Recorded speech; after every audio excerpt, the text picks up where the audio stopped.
தாவேக தலைவர் விஜய் முதல்வராக பதவியேற்கும் அந்த விழாவிற்கு 5000 பேருக்கு அழைப்பு விடுக்கப்பட்டிருப்பதாக நமக்கு தகவல் கிடைக்கப்பெறுகிறது. நாளை மறுநாள் அந்த விழா திட்டமிடப்பட்டிருக்கிறது. ஒரு மாபெரும் விழாவாக அதை கொண்டாடுவதற்கு தமிழக வெற்றிக் கழகம் தயாராகி வருகிறதுன்னு புரிஞ்சுக்கிறோம். நம்முடைய செய்தியாளர் பாஸ்கர் கூடுதல் விவரங்களோடு இணைகின்றார். பாஸ்கர், எங்க நடத்த போறாங்க? யார் யாருக்கெல்லாம் அழைப்பு? முதலமைச்சராக விஜய் அவர்கள் நாளை மறுநாள் பதவியேற்கக்கூடிய விழா என்பது நேரு உள்விளையாட்டு அரங்கில் பிரம்மாண்டமாக நடைபெற உள்ளது.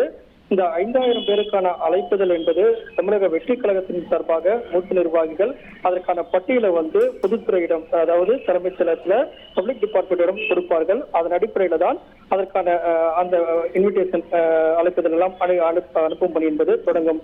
அதற்கு முன்னதாகவே நாளை காலை ஆளுநரை சந்தித்து தனி பெரும்பான்மை என்ற அடிப்படையிலும் சிங்கிள் மெஜாரிட்டி என்ற அடிப்படையில் 108 தொகுதிகளில் தமிழக வெற்றி கழகம் வென்றெடுத்திருக்கிறது. இதன் காரணமாக ஆட்சி அமைக்க உரிமை கோருகிறார்கள். இதன் காரணமாக தமிழக சட்டமன்ற தலைவராகவே தேர்ந்தெடுக்கப்பட்டிருக்கக்கூடிய விஜய் அவர்கள் ஆட்சி அமைப்பதற்குண்டான அமைச்சரவை பட்டியலையும் சேர்த்து கொடுத்து ஆட்சி அமைப்பதற்குண்டான நடைமுறையை மேற்கொள்வார்.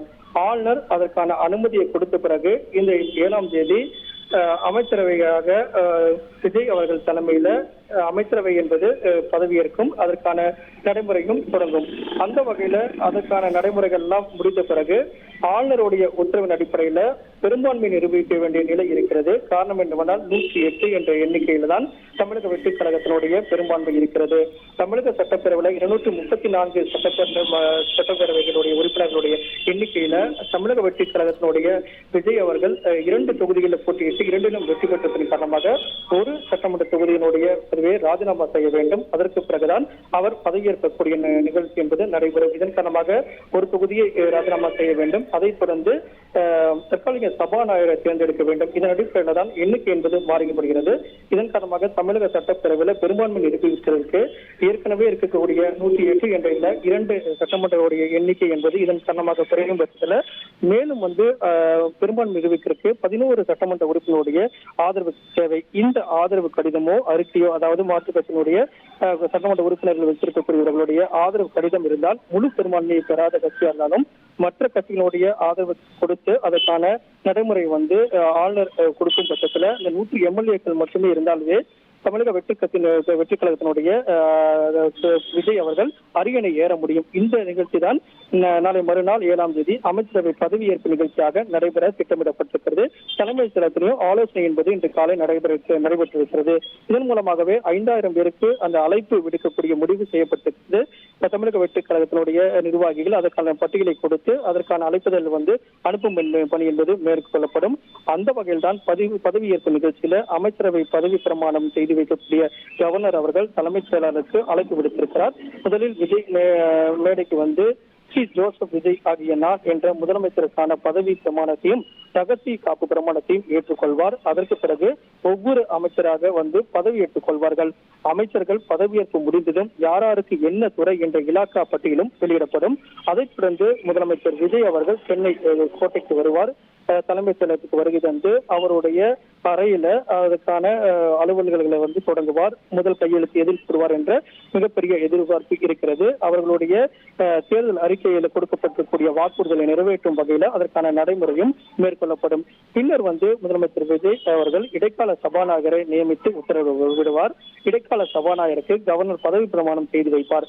அதன் பிறகுதான் அனைத்து கட்சிகளும் உள்ள இந்த வெற்றி பெற்ற வேட்பாளர்கள் எல்லாம் சட்டசபைக்கு வருகை தந்து அங்கு அவர்கள் இடைக்கால சபாநாயகர் குறிப்பிடும் நாள்ல அனைவரும் சட்டசபைக்கு வருகை தந்து பதவியேற்றுக் கொள்வார்கள். விஜய் 2 தொகுதியில் வெற்றி பெற்றதன் காரணமாக ஒரு தொகுதியை ஏற்கனவே அவர் ராஜினாமா செய்திருப்பார். அதன் அடிப்படையில் மற்ற சட்டசபை உறுப்பினர்கள் அனைவருமே தங்களுடைய சட்டமன்ற உறுப்பினர்களாக பதவியேற்றுக் கொள்வார்கள். அதற்கு பிறகுதான் தமிழக வெற்றி கழகத்துடைய ஆட்சியினுடைய பெரும்பான்மை நிறுவுவதற்கான அந்த கவனம் கொடுக்கக்கூடிய காலக்கெடுவுக்குள் அந்த சட்டசபையை மீண்டும் கூட்டப்பட்டு அப்போது ஆட்சி மீது நம்பிக்கை கோரும் தீர்மானத்தில் விஜய் கொண்டு வந்து உரையாற்றுவார். எதிர்க்கட்சியான திமுக கூறினால் எண்ணிக்கணிக்கும் முறையில வாக்கெடுப்பு நடத்தப்படும். அப்போது சட்டசபையில் இருக்கக்கூடிய எம்எல்ஏக்களுடைய எண்ணிக்கையை பொறுத்துதான் 50% ஒன்று என்ற அடிப்படையில வாக்கு கணக்கிடப்பட்டு பெரும்பான்மை முடிவு செய்யப்படும்.